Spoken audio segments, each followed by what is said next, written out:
ब्रह्मा विष्णु महेश अजर अमर नहीं है, इनका भी आविर्भाव अर्थात जन्म तथा तिरोभाव अर्थात मृत्यु होती है। प्रमाण के लिए देखिए देवी भागवत महापुराण। ब्रह्मा, मैं, विष्णु और शिव, यह तुम्हारी प्रभाव से जन्मवान है। तो हम तो जन्मवान हैं, हमारा तो जन्म होता है और मरते हैं, नित्य नहीं है, हम अविनाशी नहीं है। फिर इंद्रादि दूसरे देवता नित्य किस प्रकार हो सकते हैं? कृपया अवश्य सुनिए जगत गुरु तत्वदर्शी संत रामपाल जी महाराज के अमृत वचन।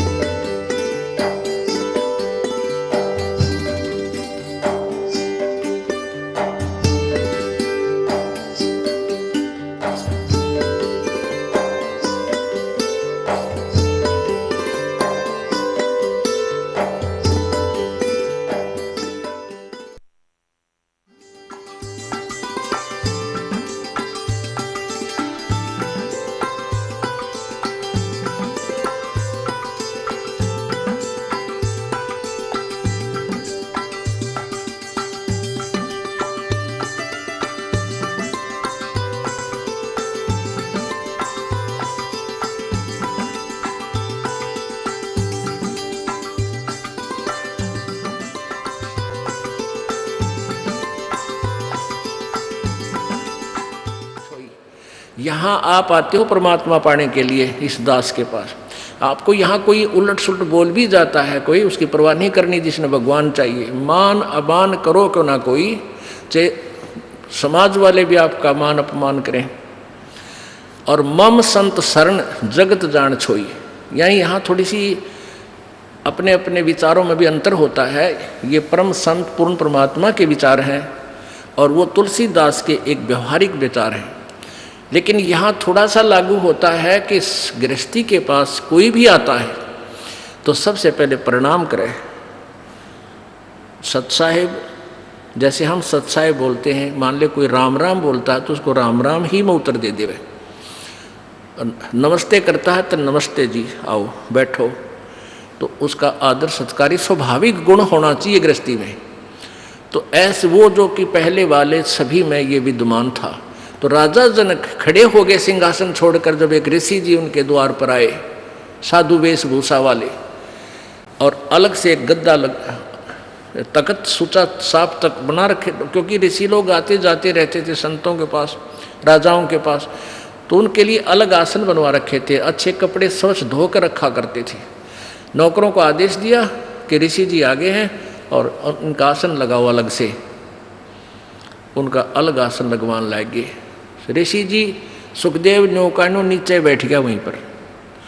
तो राजा जनक दौड़कर निकट आए, महाराज यहाँ ना बैठो, महाराज मेरा अपमान ना करो, अपमान ना करो, यहाँ बैठो। उन्होंने बोला नहीं, मैं यहीं बैठूंगा।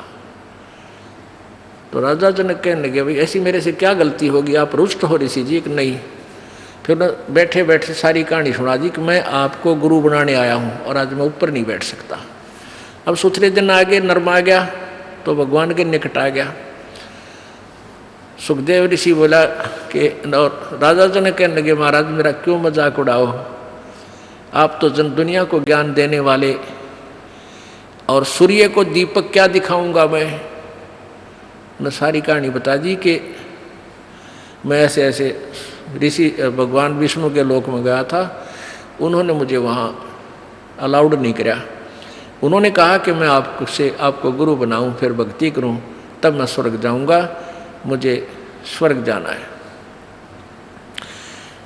फिर राजा जनक के जचगी भाई, इब तक मैं ठीक बोलता दिखा है। कहने लगा ठीक है महाराज, मैं सुबह नहा धो के स्नान करके सुबह नाम दूंगा तेरे को। अब वो थोड़ी बहुत ज्ञान तो हो जा है कि भाई ये किस टाइप के इंसान होया करेंगे। गृहस्थी ने देख के भी से नफरत करते हैं, ये जो नकली से होया करें। इसकी सारी फड़काड़नी चाहा था, परीक्षा भी लेना चाहा था। उसने अलग से एक मकान में उनकी रहने की व्यवस्था करवा दी और वहाँ एक लड़की की, एक युवा लड़की की ड्यूटी लगा दी कि आप इनकी केयर टेक करो, अतिथि आए हैं, खाना खिलाओ, कपड़े बिछाओ इनके, और कोई असुविधा ना रहे रात को भी इनके पास। सारी तो उसको ट्रेनिंग दे दी थी लड़की को राजा जनक ने। अब सुखदेव ऋषि अपना आसन पर लेट गया, खाट पे चारपाई पर जो तख्त लगा रखा था। वो लड़की रात्रि के समय जाकर के उसके तख्त पर बैठ गई। सुखदेव ऋषि ने पैर पीछे को कर लिए, वो और निकट आ गई। वो थोड़ा सा और आगे को सरका, वो और निकट हुई तो उठ कर दूर खड़ा हो गया, कहने लगा बहन तू बाहर चली जा। वह लड़की बाहर आ गई। राजा जनक ने पूछा कि क्या क्रिया रही बेटी, कैसा है ये ऋषि जी ने? बोले जी ऋषि जी पक्का है, ऐसे ऐसे मैं बेड पर बैठी आपके आदेश अनुसार। तो इसने सारी ऐसे ऐसी क्रिया बताई, खड़ा हो गया और बाद में बोला बेटी बहन बाहर चली जा। तो बोला ठीक है। अब क्या हुआ कि वो उसका नीचे बिछा दिया कपड़ा, जैसे दरी वरी जो बिछा, वो बैठ गया भगत की तरह और कहने लगे बैठ जा ऋषि जी, अब मैं तुझे उपदेश दूंगा, पहले मैं नहा लूँ, स्नान कर लेता हूँ। अब गरीबदास जी ने अपनी वाणी में लिखा है कि राजा जनक के हजारों की संख्या में रानियाँ थी, पत्नी थी। उनमें से एक पटरानी होती है, जो सबसे पहले जो शादी की जाती है उसको पटरानी बोलते हैं, मुख्य पत्नी। बड़ी सुशील, अच्छी भक्ति करने वाली साध्वी टाइप थी। उसको कहा राजा जनक ने कि मैं नहाऊंगा, और पानी गर्म करा, बता दिया था सारा, उसको ट्रेनिंग दे दी थी। वहीं पर जहाँ इस पहले बड़े बड़े दरवाजे होते थे, वहीं इधर सुखदेव ऋषि बैठा और इस साइड में लगा का चूल्हा ईंटा का, और ऊपर धर दिया पतीला और नीचे बाल दिए लकड़, सूखी लकड़, और पानी न्यो उबला है जो कर चाय बनाया करें, बनाते उबला करें। और राजा जनक का वहीं साथ में नहाने के लिए पाटड़ा डाल दिया, और राजा जनक वहाँ नहाने के लिए विराजमान हो गया, धोती बांध के। और वो रानी जो पटरानी थी उसकी, वो लोटा भरे उस उबलते जल में थे, चूल्हे वाले पन्नों का नो पतीला ऊपर रखा है, और राजा जनक की चोटी में घेरा रास गेला नवावे, और वो पानी राजा जनक पर डाल रानी तो, और सुखदेव नो है जलेगा भी हो। अब वो पानी उस पर गिरा, सुखदेव पीछे नो है। अब राजा जनक देख रहा अगर ऋषि जी की कैरियर सलोरी है। राजा बिहन से देई जब तारी, और हमें स्नान करावे नारी। राजा हंसा, और जब न्यो उकड़ू है ना, तब राजा ने कहा कि सुखदेव ऋषि आप एक बार व्यास के बेटे, तो अपने आप को ऋषि माने फिर था, बाल ब्रह्मचारी कहे था, और हम तो गृहस्थी हैं बाल। और आजा जो मेरे नहाने के बाद जो पानी गटर में जा रहा है, जो नाली के अंदर से पानी बह रहा है, तो इसमें हाथ दे दे व्यास के बेटा, जब जानो तो किसा भगत है, अपने आप में ऋषि बना फिर था। वो निकट आया, नो बोला मैं ना दूँ, मेरी तो सारी उंगली जल जाए, इतना गर्म है यो। मैं इस नहाने के बाद जो जल जाता है वो 50% कम हो जाता है गर्म, और उसके बाद भी नो कहे मैं ना दूँ, मैं सारा जल जाऊँ, दूर बैठ गया जाके। तब राजा भी हंसा, जोर तांसा, और ताली बजाई, नो हथेली पीटी, और हमें स्नान करावे नारी। अरे तू इतनी दूर तो जलन हो रहा या नवावे, जिसने तू एक हे मान रहा था अपनी दृष्टि में, औरत तो देखनी भी नहीं, शकल भी नहीं देखनी, और यह तेरे से अच्छी भक्ति करे, इसके हाथ भी ना जलते। और ऐसा योग कमाया पूता, बेटा यो के इतना भक्ति करी, के साधना की, और क्या हुआ जो इंद्री धूता। अरे इस क्या हो गया, तन इंद्रियों को काबू करने की चेष्टा कर रही है, इनके खच्चम खच्चा हो रहा। इंद्री कर्म लगाओ किसके, जैसे जिव्या लेप नहीं मधुरस के। नालाकी इस इंद्रियां का के दोष है भाई, इन तू रोके बैठा। अब जीभ के शहद लगा दे, 1 सेकंड में टेस्ट करके नीचे न कर देगी, जीभ का निशान भी ना पाओ मत होगा। तो इंद्रियां का कर्म नहीं लगे, तेरे मन के कर्म लगेंगे। और मन में दोष आए बिना रह नहीं सकता बेटा, ते तो कितनी बात बना दे। या वो भी जान गया भाई मन तो दुष्ट है, तो 1 मिनट में करा के बूंदी सोच जा, फिर सेकंड में कुछ और सोच ले। तो कहते हैं इंद्री कर्म लगाओगे किसके, जिव्या लेप नहीं बदुरस के। काफी ज्ञान दिया, फिर समझाया उसको। फिर क्या बताया कि रात्रि के समय ये लड़की तेरे बेड पर बैठी और तेरी क्या स्थिति थी, क्यों डर गया, या कोई खावा थी तेरे को, तेरे में ज्ञान नहीं, विवेक नहीं, अगर तू आत्म तत्व में भी नहीं है, परमात्मा के निकट कहाँ, तो बहुत देर की बात है। योगी पुरुष आत्म तत्व में आ जाते हैं, स्त्री और पुरुष की आत्मा में उन्हें भिन्नता नजर नहीं आती। अगर तू थोड़ा बहुत आत्म तत्व में भी आ रहा होता तो भी तेरे अंदर ये शुक्र पैदा ना होती, और बैठ जाता, कहता जा बेटी बैठ, आओ भाई बैठो, बात परमात्मा की चर्चा शुरू करता, उसको ज्ञान सुनाने लग जाता। अब पे दोष खत्म था, तेरे अंदर दोष था, इसलिए तो सुकड़ा इस तरह। एक बार सांग देखने चले गए 2 जने, एक तो पहले जाता था, एक पहली बार गया था, और वो लड़के उस समय लड़कियों का ही रोल बना के और मेल फीमेल का रोल करा करते हैं। तो नाच रहे थे, कोई गा रहा था, अच्छे सुसज्जित कपड़े मेकअप कर रखी थी। तो पहली बार जो लड़का गया था वो कहा दूसरे ने, देख के सुंदर लड़की, देख किसा बढ़िया नाच है। और दूसरा बोला लड़की को ना, यो लड़का है, उसका ना जच्ची बात है ना, तने नहीं बेरा। वो फिर शाम के समय जब वो वहाँ अपना समांग करके, वो ड्रामा पूरा करके, जब जहाँ वो रुके थे किसी चौपाल में वहाँ गए, वो पहले जो सत्संग सुन जिसने वो सांग देख रखे थे वो अपने साथी को लेकर वहाँ चला गया। किसको, जो पहली बार गया था, कहाँ, जहाँ वो रुके हुए थे, उनके साथ साथ चले गए। उन बच्चों ने जाते ही वो सारा मेकअप उतार के, कपड़े निकाल के न्यारे न्यारे टांग दिए, और वो लड़के नो के नो कच्चे कच्चे में खड़े। तब उसका यकीन हुआ, जो पहली बार सांग देखने गया था, अगर तो छोरे थे, छोरी कोई ना थी। अब अगले दिन जब वो सांग देखने गया, वो नाचा भी था वो लड़का, और लड़की का मेकअप भी था, पर उसने लड़की नजर नहीं आई थी, वो लड़का दिखा था। तो ऐसे ही जब आत्मज्ञान में भी होता, सुखदेव तू तने या लड़की नहीं दिखा, तू तो ड्रामा कर रहा था बेटा, अपना कल्याण करा ले। बोलो सतगुरुदेव। आज सुबह के सत्संग में आप जी ने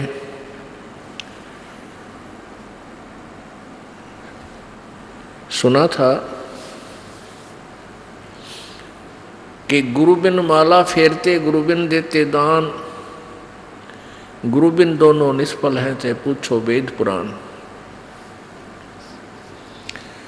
आज सुबह के सत्संग का विषय था कि आप इस लोक के रहने वाले नहीं हैं, हम सभी सतलोक से आई हुई वो पुण्यात्मा हैं जो सदा सुखी रहा करते थे, और हम काल के जाल में फंस के अपने पैर पे आप कवाड़ा मार के हम यहाँ दुखी हो रहे हैं।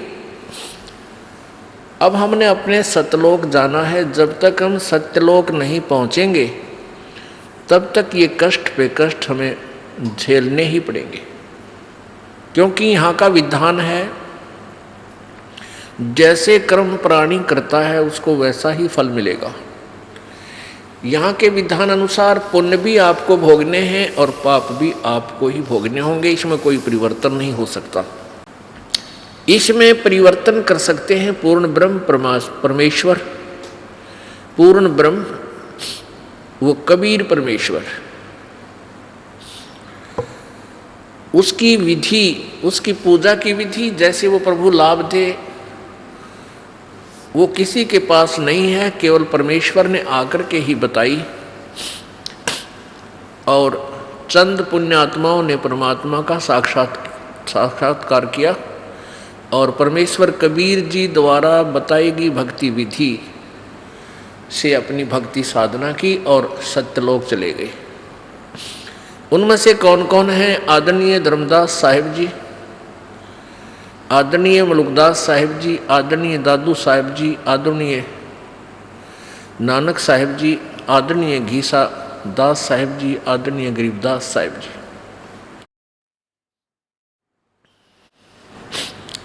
जब तक हम सतलोक नहीं जाएंगे हम यही दुखी होते रहेंगे। आज सुबह के सत्संग में आपने सुना था कि सतलोक जाने के लिए गुरुजी की आवश्यकता पड़ती है। सतलोक जाने के लिए पूर्ण गुरु की आवश्यकता पड़ती है। अब जैसे किसी ने विष्णु जी की साधना करनी है तो उसके सत्र का भी वो गुरु हो, अन्य किसी से उपदेश लेकर या अपने आप साधना करने से परमात्मा प्राप्ति नहीं हो सकती। किसी भी इष्ट की अप्राप्ति यानी उससे मिलने वाला लाभ, परमात्मा की प्राप्ति का तात्पर्य होता है उससे मिलने वाला लाभ। वैसे परमात्मा साक्षात भी प्राप्त होता है। अब जैसे हमने गाय लेनी है, भैंस लेनी है, तो भैंस या गाय जो दूध वाली है उसका प्राप्ति का क्या कारण है, क्या तात्पर्य है कि गाय मिले तो उससे मिलने वाला लाभ हमें मिला, दूध मिला, घी मिला, दही मिली, मक्खन मिला, और गाय साक्षात भी है। तो ऐसे ही परमात्मा प्रभु की प्राप्ति का तात्पर्य है उसे मिलने वाला लाभ हमें प्राप्त हो। अब सुबह के सत्संग में चल रहा था कि जो जहाँ का उपासक है, जो भी साधना करता है वो अपनी साधना को कंप्लीट और श्रेष्ठ मान रहा है। गीता जी अध्याय नंबर 4 के श्लोक 25 से लेकर 30 तक यही विवरण दिया है कि कोई तो देवताओं की पूजा में व्यस्त है, मगन है, और कोई तीर्थ व्रत आदि उपासनाएं करता है, और कोई योगासन ही करता है, कोई केवल कठिन व्रत ही करता है, कोई योग अभ्यास करता है, कोई प्राण अपान की गति से ही कुछ सिद्धियां प्राप्त कर लेता है। ऐसे साधनाएं करते हैं और सभी अपनी अपनी साधनाओं को पाप नाशक जानकर करते हैं। उन साधनाओं को पाप नाशक जानते हैं। पाप नाशक मीन मोक्ष प्राप्ति का, क्योंकि पाप नाश हुए बिना हम परमात्मा प्राप्ति नहीं कर सकते। लेकिन गीता जी अध्याय नंबर 4 के श्लोक 32 में कहा है कि इस प्रकार जो आपने अभी 25 से लेकर 30 श्लोक में सुना, इस प्रकार के बहुत से विस्तार से यज्ञ अनुष्ठान तत्व ज्ञान उस पूर्ण परमात्मा सच्चिदानंद घन की वाणी में विस्तार से कहे गए हैं, उनको सुनो। उनके लिए कहाँ जाना है? चौथे अध्याय के 34वें श्लोक में कहा है कि उस तत्व ज्ञान को सुनने के लिए उस तत्वदर्शी संतों के पास जाओ, उनको दंडवत प्रणाम करो और निष्कपट भाव से सरलता पूर्वक उनसे वो ज्ञान पूछो। तब वो तत्वदर्शी संत तुझे उस परमेश्वर के बारे में, परमात्म तत्व के बारे में ज्ञान कराएंगे। इससे ये सिद्ध हुआ कि गीता ज्ञान दाता अपने से किसी अन्य परमेश्वर के विषय में जानकारी लेने के लिए कह रहा है और स्वयं उस जानकारी से अपरिचित है। इससे सिद्ध है गीता जी का ज्ञान इनकम्प्लीट है, लेकिन रॉन्ग नहीं है। अब सुबह जैसे नित्यानंद जी महाराज का आपने शब्द सुना था, क्यों भूली घरे अपना ये ना देश तुम्हारे, पीछे फिर पछताओगे कर लो सोच विचार। अब नित्यानंद जी महाराज विष्णु जी के उपासक थे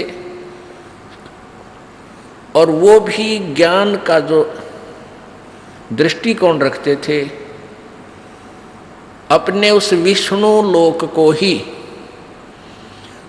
पूर्ण मोक्षदायक धाम मानकर उसी को टारगेट बनाए हुए थे। और वो अपने उस ज्ञान को, अपने उस साधना को मोक्षदायक मानते थे, तभी तो उसको कर रहे थे और तभी तो उनके ढोल के डंके पर वो आवाज लगा रहे थे।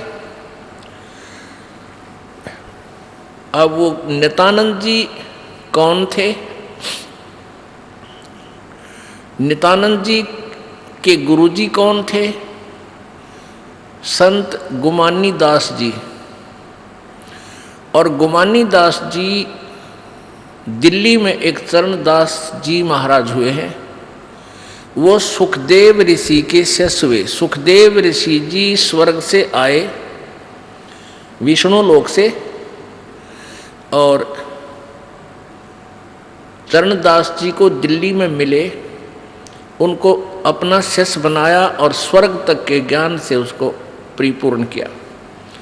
उस चरणदास जी महाराज की परंपरा में उनके ही ज्ञान के आधार से आगे चल के एक गुमानी दास जी संत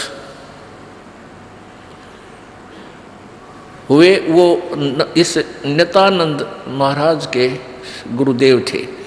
तो इससे सिद्ध हो गया कि ये कौन से कुएं का पानी है। ये स्वर्ग तक की साधना श्री नित्यानंद जी महाराज किया करते थे, संत नित्यानंद जी। तो और वो सुखदेव को कैसे ज्ञान प्राप्त हुआ आपको सुबह बताया। अब सुबह आपको बताया तो वही ज्ञान संत गरीबदास जी महाराज जी ने अपनी अमृतवाणी में लिखा है। और कैसे राजा जनक ने उस बूढ़ी आत्मा को समझाया। अब जैसे कि सुखदेव ऋषि जी को भगवान विष्णु ने भी ये कह दिया था कि आप जाइए और राजा जनक से उपदेश लीजिए। उसी आधार से उसने राजा जनक से उपदेश लिया। फिर राजा जनक ने उनको, सुखदेव को बताया कि जो साधना, जिस सिद्धि को प्राप्त करके आप घूम रहे हो, इससे आपका मोक्ष नहीं है। अब गरीबदास जी की वाणी का आनंद, यानी परमात्मा सच्चिदानंद घन की वाणी है ये। परमेश्वर कबीर जी ने गरीबदास जी महाराज जी के अंतःकरण में, अर्थात इस कंप्यूटर में, उनकी आत्मा में, आत्मा की जिप में वो डाल दिया अपना पूरा मटेरियल, पूरा ज्ञान भर दिया। तो गरीबदास साहिब जी ने क्या बताया है? कल्प करी शिव पुरुष को गौरी सुनाया ज्ञान, आशा तृष्णा थिर हुई अमर कच्छ परवान। सुनत ज्ञान अनभय पदबाणी, अंड फूट चेतन भय प्राणी। कोट कोट जन्मों के कर्मा, दमन किए चिन्ह निज धर्मा।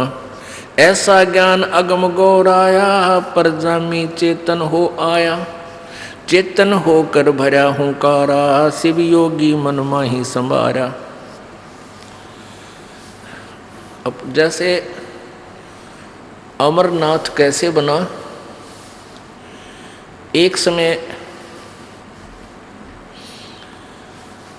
समय नारद जी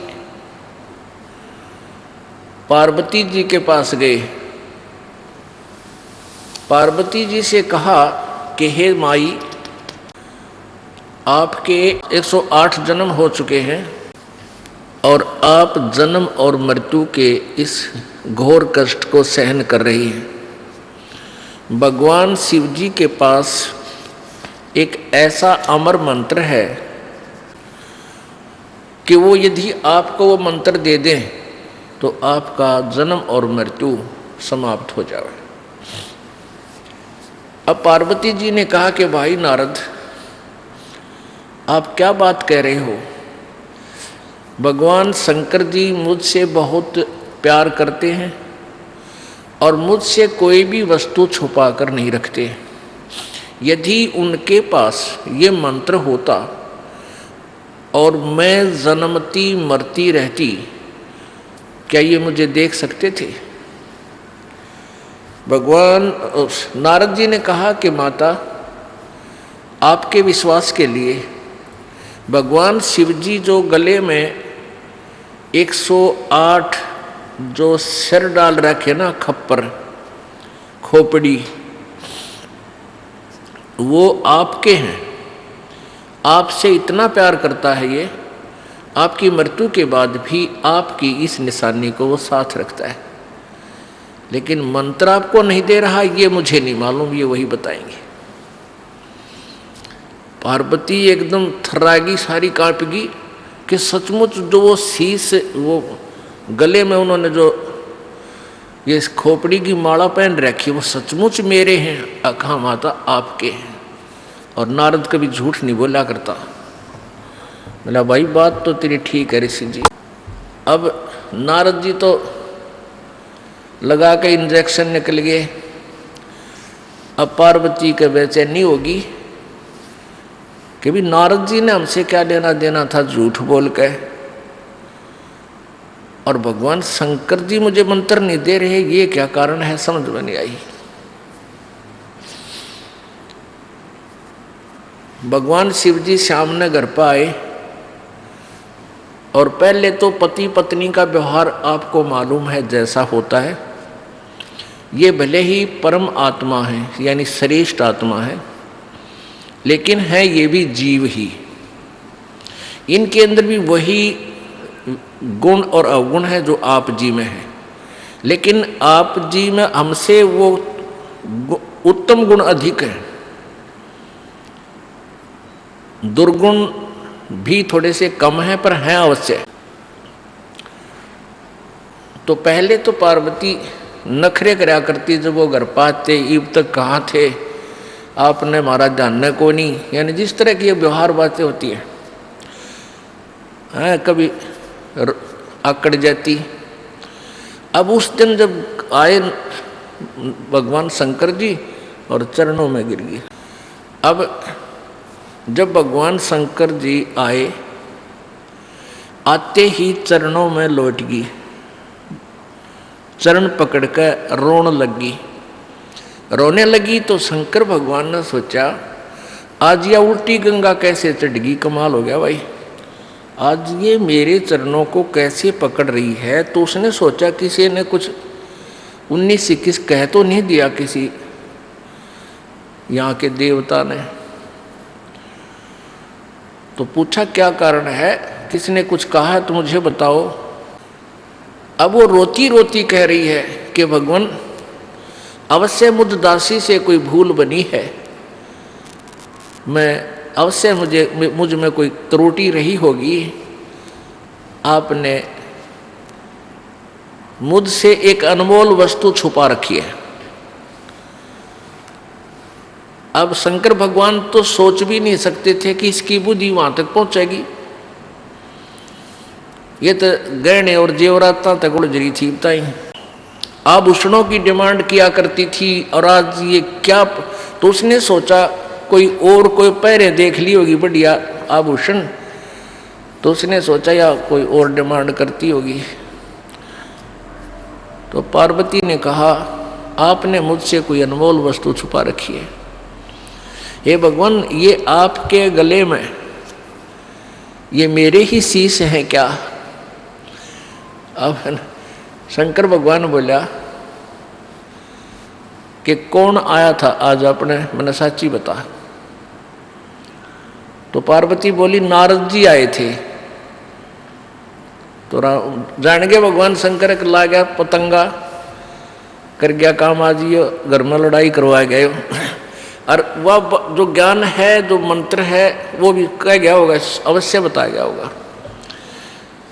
और वो मैं बता नहीं सकूंगा जब तक इसके हृदय में सीध नहीं होगी, सच्चाई नहीं होगी। फिर भी पूछा कि और क्या बात है बताइए।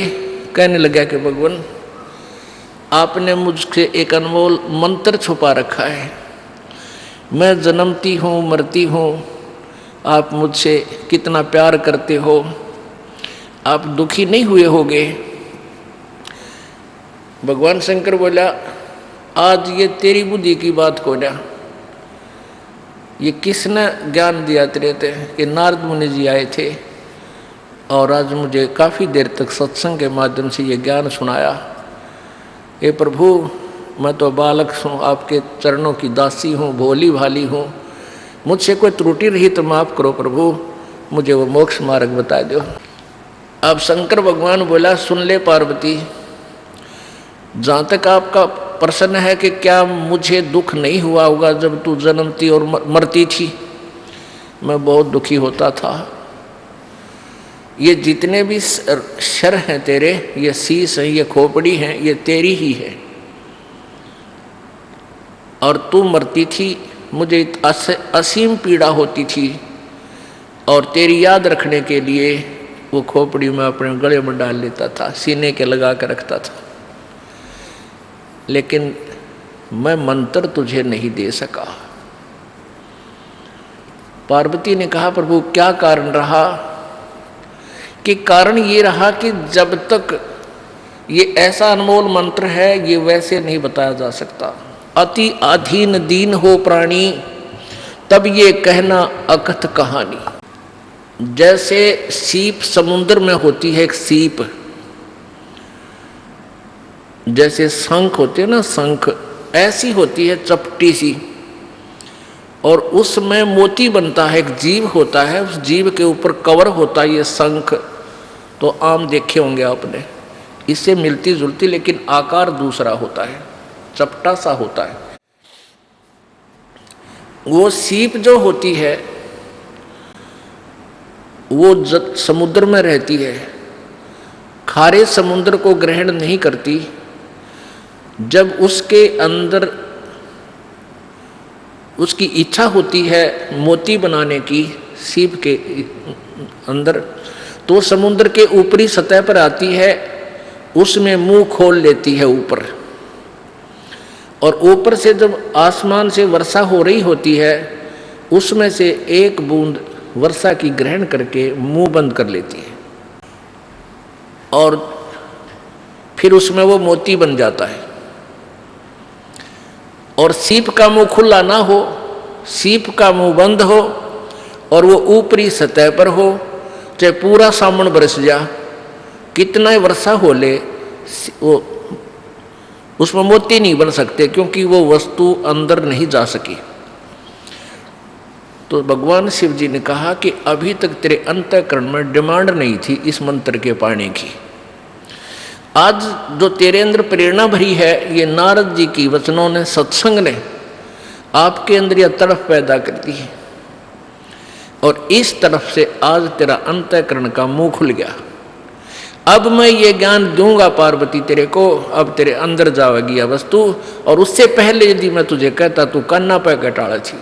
मैंने बहुत बार आपसे कोशिश की समझाने की कि परमात्मा की भक्ति करनी चाहिए, प्रभु का मंत्र एक अनमोल मंत्र होता है, उसका जाप करने से मोक्ष होता है। आप टाल जाती थी, आप कह देती थी मुझे भगवान मिला हुआ, मुझे किसी की भक्ति की आवश्यकता नहीं है, मैं और किस भगवान की पूजा करूं? आप जो मेरे पति और 3 लोक के मालिक, दोनों भगवान। तो इसलिए पार्वती, मैं चाह कर भी तुझे ये मंत्र नहीं दे सका। तो फिर कहा कि अब चल तुझे नाम दूंगा, एकांत स्थान पर चलेंगे, ये ऐसा मंत्र है किसी को नहीं बताना, थर्ड पर्सन को, और थर्ड प्राणी हमारी ये बात सुन भी नहीं ले, क्योंकि इस मंत्र को यदि कोई सुन लेगा, उसका जाप कर लेगा, उसमें बहुत सी सिद्धियां आ जाती हैं, और वो सिद्धियां पाकर फिर अपना ही शत्रु बन जाएगा हमका, भगवान शंकर कह रहे थे।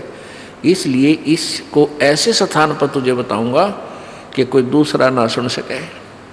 जहाँ पर ये अमरनाथ बना हुआ है, वहाँ जाकर के भगवान शंकर जी ने एक सूखा वृक्ष देखा, सूखा वृक्ष जिसके कति सूख जाकर पत्ते वत्ते नहीं हो के वो टहनी और तना खड़ा हो, उसके पास जाकर के और ऐसे 3 बार ताली बजाई, नो ऐसे दौड़ते, इतनी जबरदस्त आवाज हुई कि आसपास के कोई पक्षी भी था भूल भटक कर वहां पर सब उड़ गए। जीव जंतु दूर भाग गए और वहां इसलिए बैठे थे, आसन लगाया था कि यहाँ कोई प्राणी भी आकर, कोई पक्षी बैठ भी जाओगा मेरी नज़र पड़ जाएगी और जहाँ पत्ते होंगे मैं नहीं देख सकूंगा। उसमें क्या था कि उसकी एक खोगर, एक बिल था उस वृक्ष के तने में, और उसमें तोते, मादा तोती ने अंडा दे रखा था। मादा तोते ने अंडे दे रखे थे। तो जो स्वस्थ अंडे थे वो तो भगवान शिव जी की ताली से और उनके वचन की कल्पना से कि यहाँ कोई अंडे भी हों वो भी स्वस्थ हो जाएं और पक्षी बनकर चले जाएं। ऐसा ही हो गया। उसमें एक अस्वस्थ अंडा था, वो नहीं स्वस्थ हो पाया उस भगवान की तारी से और उस कल्पना मात्र से। तो फिर भगवान शिव जी ने पार्वती से कथा सुनानी चाहिए, क्योंकि ये भगवान भी किसी और परमात्मा के विषय में जानकारी देना चाहते हैं और देते हैं। इनको भी पता है कि कोई और शक्ति है, लेकिन कंप्लीट ज्ञान इनको नहीं है। जैसा भी उनके ज्ञान था, लेकिन ये परमात्मा है, श्रेष्ठ आत्माएं हैं, पिछले जन्म के पुण्यकर्मी प्राणी हैं, तभी तो 3 लोक के ये प्रधान बने हुए हैं। अब जैसा शिव जी भगवान ने ज्ञान है वो पार्वती को बताना शुरू किया। क्या बताया कि नीचे मूल कमल है, मूल कमल में गणेश जी का वासा है, इसका ये मंत्र है। उसके ऊपर स्वाद कमल है, उसका ये मंत्र है। सावित्री और ब्रह्मा जी का वास है। और नाभि कमल में विष्णु और लक्ष्मी जी का वास है, इसका ये मंत्र है। ये ऐसे ऐसे जाप करो। और हृदय कमल में शिव जी का जाप, शिव जी का कमल है और इसका ये जाप है। और कंठ कमल में दुर्गा का ये मंत्र है, इसका ये जाप करो। ऐसे ऐसे चलते रहो, ऐसा दिखाई देगा, फिर आगे चल के ऐसा होगा, आगे जब उसमें पहुंचोगे वहाँ ऐसा होगा, उसका इतने कलर हैं, उसका ऐसा कलर है, उस कमल का उसके इतनी पंखड़ी हैं।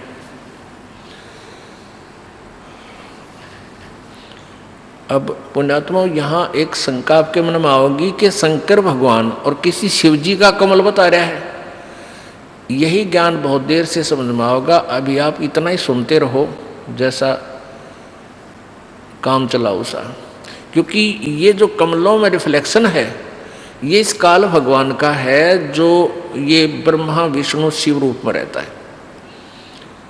इसलिए ये खुद कह रहा है कि इसमें शिव भगवान का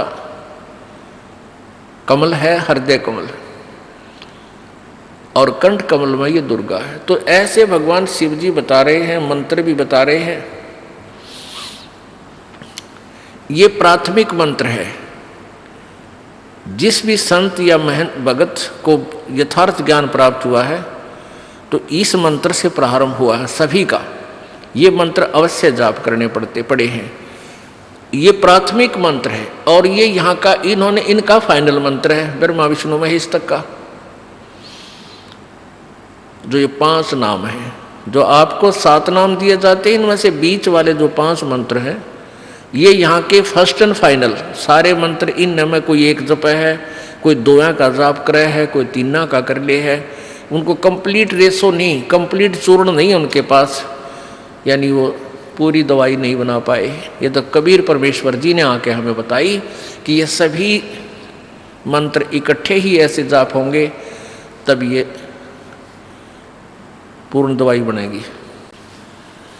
तो भगवान शंकर जी पार्वती जी को बता रहे हैं और पार्वती जी को बता रहे हैं एक मूल कमल, रीढ़ की हड्डी, बैकबोन के लास्ट एंड नीचे, उससे अंदर की तरफ 2 उंगल ऊपर भगवान गणेश जी का कमल है। उसकी 4 पंखड़ी हैं, उसका ऐसा रंग है, उसका ये मंत्र है, ये जाप कर पार्वती।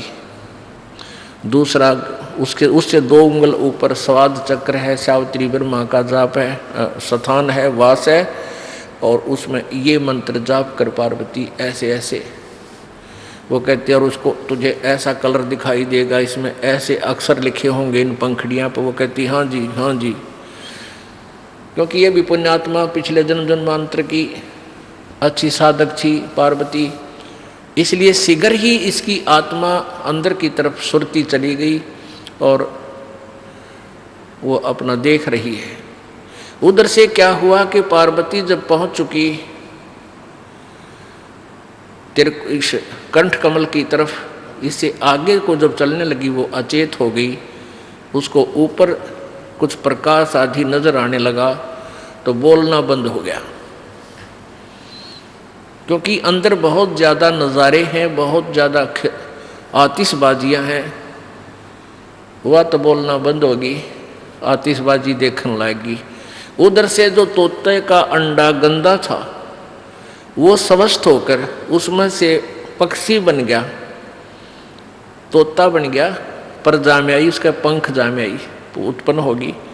और फिर वो कहने लगा हूँ हूँ हूँ। अब शंकर भगवान ने सोचा ये कौन आ गया भाई, पार्वती तो बोल ही नहीं रही और किसने सुन लिया हमारा ज्ञान। तो देखा उसकी तरफ, वो तोता बोल रहा था। अब जान गया तोता भी कि इतना गड़ेगा। अब वो उड़ लिया, तोता उड़ गया, भगवान शिव जी पीछे पीछे, और तोता जाकर के व्यास जी की पत्नी के पास वो शरीर छोड़कर तोते वाला उसके गर्भ में पहुंच गया।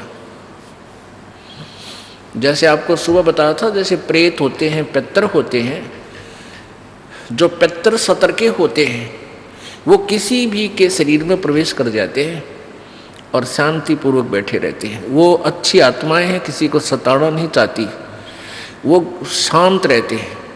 और जो दुष्ट टाइप के व्यक्ति मरते हैं, खरपतवारी खुरापाती, वह भूत बनते हैं। वो कुछ एक तो उनमें से एक आधा जो कुछ ठीक सी भक्ति रह जाती है, थोड़ी बहुत उनमें अंश, वो दूसरे वो तो फिर भी चुप रहते हैं। बाकी जो खुरापाती होते हैं वो स्वयं नहीं प्रवेश कर सकते किसी में। उनको ये अन्य जो जंतर मंत्र करने वाले होते हैं, ये अपने उस जंतर मंत्र के द्वारा किसी में प्रवेश कर देते हैं। वो तो फिर निचले टकन के हैं, कोने जिसमें पड़ जाएंगे, वो गद्दम गद्दा की तो कुछ कर रहे हैं, कि तो कुछ कर रहे हैं, सुनो अचेत कर देंगे, कि तो नू नू करेंगे बैठ के। वो निकम्मी टाइप के भूत होते हैं, मर्द प्राणी। तो ऐसे वो उसके पेट में पहुंच गया, व्यास जी की पत्नी के पेट में। और व्यास जी की पत्नी भी बहुत पुण्यकर्मी प्राणी थे। अब उनको छेड़ना भी भगवान शिव जी के बस की बात नहीं थी। तो उससे जाकर कहा कि हे व्यास की पत्नी, आपके पेट में मेरे ज्ञान का चोर आया है और इसने ज्ञान सुन लिया और ये अमर हो गया, और इसने तू बाहर निकाल, मैं इसने गढ़ूंगा, इसको जान से मारूंगा। ये कहीं मनुष्य शरीर प्राप्त करके इस मंत्र का कहीं आगे ना ज्ञान करवा दे किसी को। ये बहुत गुप्त मंत्र है, ये हमारे लिए घातक सिद्ध हो सकता है। अब वो व्यास की पत्नी कहने लगी, व्यास जी आगे क्या है भगवान, कैसे आना हुआ, सारी कहानी बताई। तो व्यास जी ने कहा कि भगवान, एक तरफ तो आप कह रहे हो कि अमर हो गया और फिर नो को इसने मारूंगा। अमर को आप मारोगे कैसे, ये भोलेनाथ, अब यू कैसे मरेगा आपसे। शिव जी चला गया, भाई ठीक, बात तो तेरी भी ठीक है।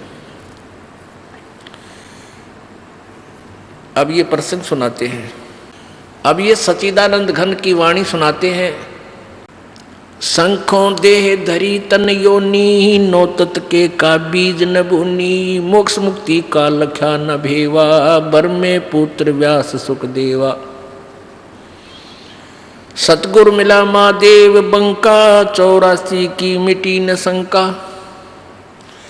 78 जन्म गौरी भरमाई, शिव को रुंड माला गल लाई। अर्ध शरीरी देवी गौरा, जिनका थीर भया ना भौरा, नारद मुनि उपदेश बखाना, गिरजा सुनो मोक्ष पद ज्ञाना। सुन हे देवी गौरा माई, 68 तीर्थ पर भी नाई, पिंड प्रदान किए कै बारी, खुली नहीं तेरी मुक्ति दुआरी। रुंडमाला शिव के गल माही, सो देवी तुम जानो नाही। रुंडमाला, इसने कहे इसके ऊपर ये खोपड़ा बच जाता है, इसको रुंडमाला कहें, शीश। रुंडमाला शिव के गल माही, सो देवी तुम जानो नाही। तुमरा देवी रूप विशाला, शिव तो पैर रहे रुंडमाला। परले शंख असंको जाही, अमर कथ शिव कल के माही। अमर कथ शिव है अनुरागी, तुम देवी गौरी दिल त्यागी। मूल मंत्र नहीं नाम सुनाया, ताते कल्प होवे तेरी काया। अब नारद जी इंजेक्शन लान लाग रहा है कि तेरे को भगवान शिव जी ने दिल से त्याग रखा है और तेरे को ये मूल मंत्र नहीं बता रखा, उससे तेरा मोक्ष हो सकता है। महादेव देवन पति देवा, जाकी करी न गौरी सेवा। अब पार्वती जब ये कहने लगी कि हे नारद जी, ऐसा नहीं हो सकता कि भगवान शिव जी मुझसे कुछ छुपा के रखें, मैं नहीं मान सकती।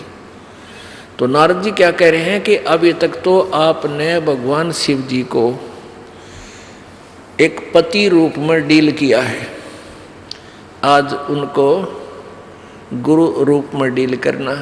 क्या बताते हैं?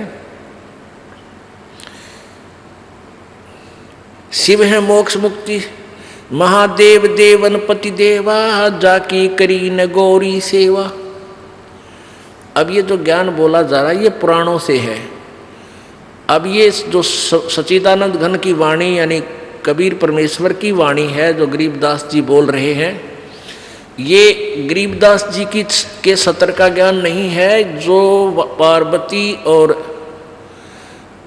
नारद जी की वार्ता हुई वो बताई है। नारद जी को कितना ज्ञान है, ये शिव जी को महादेव और देवताओं के भी देवता मानते हैं, वो अपने सतर से बोल रहा है। यहाँ निर्णय आगे देंगे गरीबदास जी इसका। ये नहीं समझना कि इस वाणी में भी तो लिखा है कि महादेव शंकर भगवान को महादेव लिखा है, देवताओं का भी देवता लिखा है। ये उनकी वार्ता एज इट इज लिखी गई है। महादेव देवन पति देवा, जाकी करी न गौरी सेवा। कर बंधन कर शीस नमावो, हो तन मन अर्पो शीस चढ़ाओ। ओह, कि तूने ये अनमोल मंत्र लेना है। अब आपने उनकी सेवा एक गुरु रूप में नहीं की, अब तक पति रूप में डांट मारी है। और कर बंधन कर जो शीश नवाओ, ओहे हाथ जोड़ के शीश नवाओ, और तन मन अर्पो शीश चढ़ाओ। शिव है मोक्ष मुक्ति के दाता, तासे भेद कहूँ गौरी माता। चरण गहो चिंतामणि केरा, ताते प्राण अभय हो तेरा। कमल रूप देवी दिल कीना, नारद मुनि उपदेशी चीना। जद आए शिव मंगल अवधूता, देवी चरण लिए सतरूपा। कमल रूप देवी दिल कीना, कमल जैसा कोमल और निर्मल दिल देवी ने यानी पार्वती ने किया।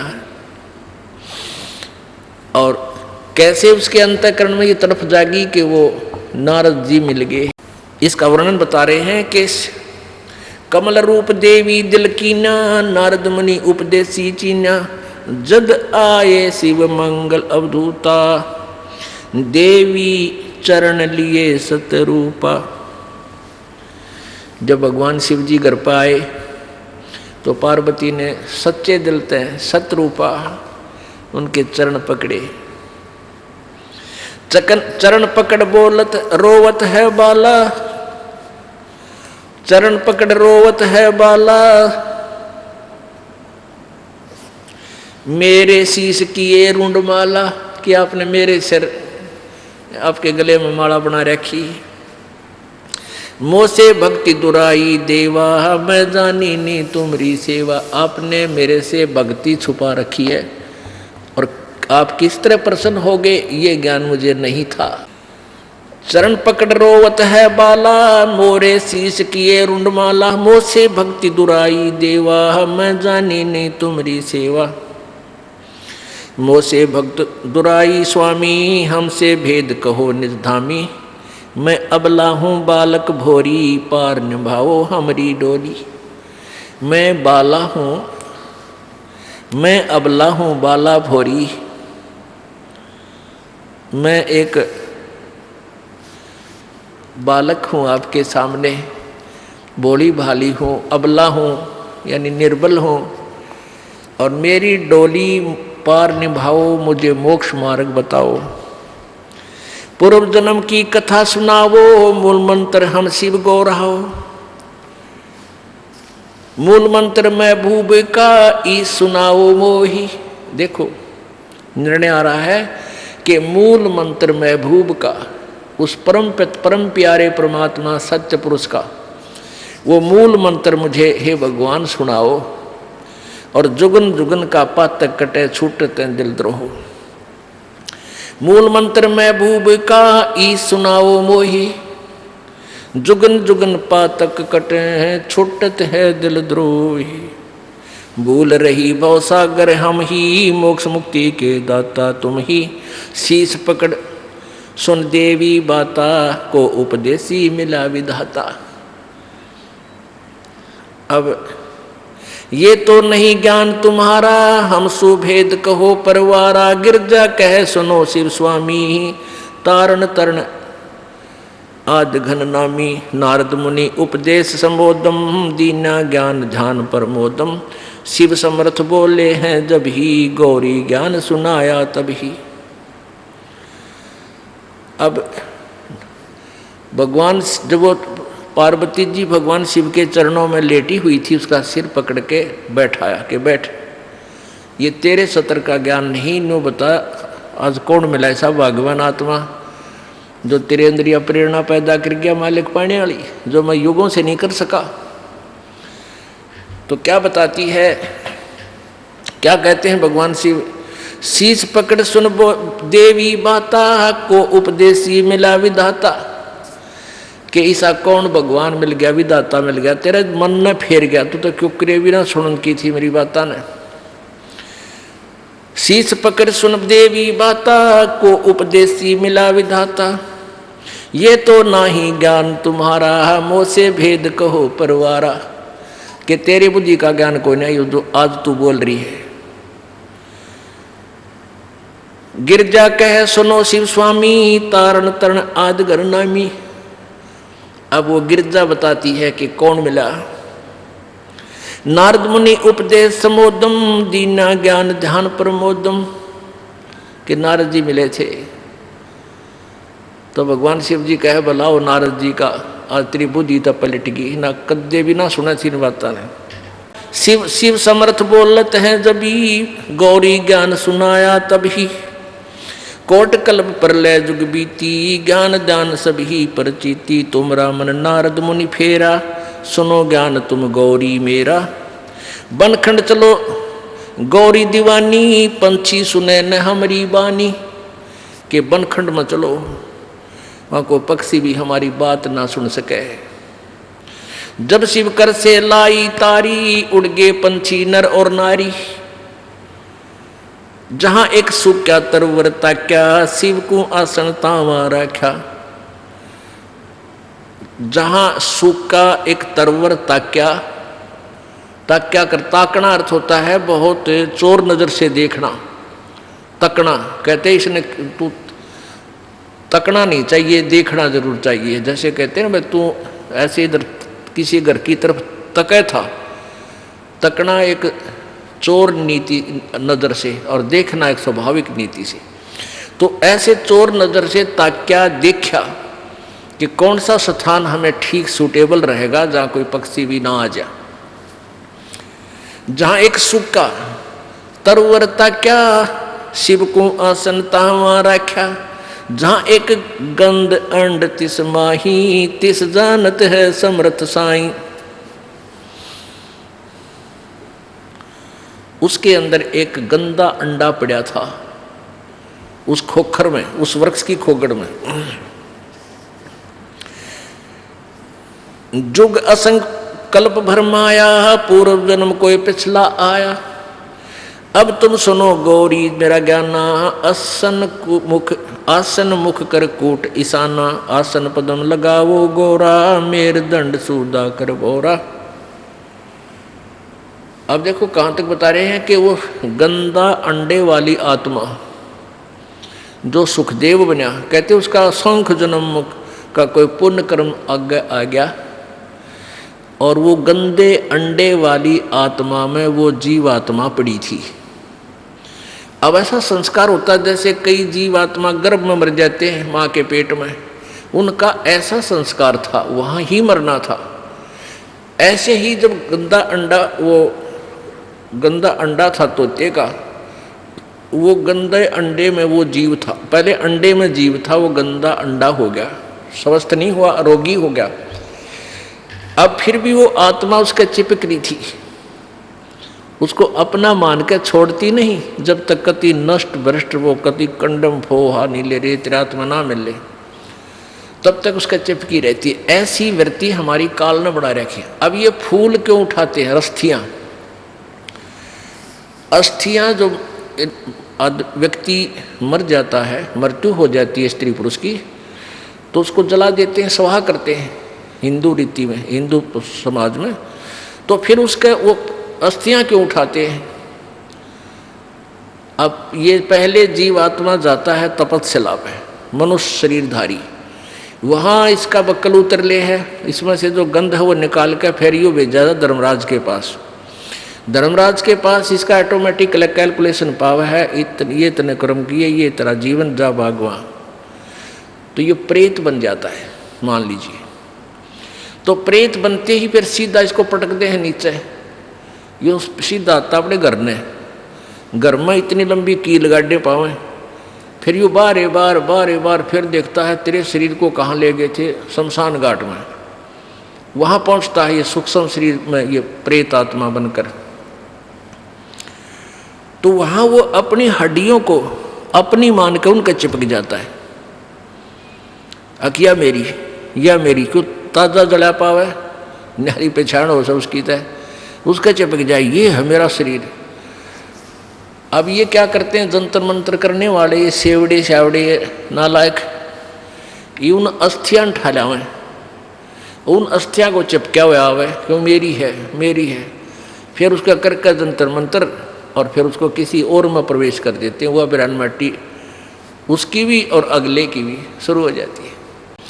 तो इन पेट भर संतों ने, ऋषियों ने, गुरुओं ने क्या सोचा कि इनने एक धंधा और दे दिया, जिसका मरे है ये स्त्री या पुरुष, उनको ये कहने लगे इनके पास कोई मोक्ष मार्ग तो था नहीं कि इसका कल्याण हो जाए बेचारे का।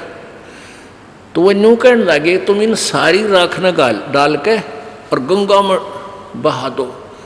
अब गंगा में दरिया में डालने पाछे वो कितना का कित जाएगा, उसका भूत ने बेरा पट्टा ना कौन सी तेरी थी, तो वो कहते यहाँ से चाल जाएगा कि तो और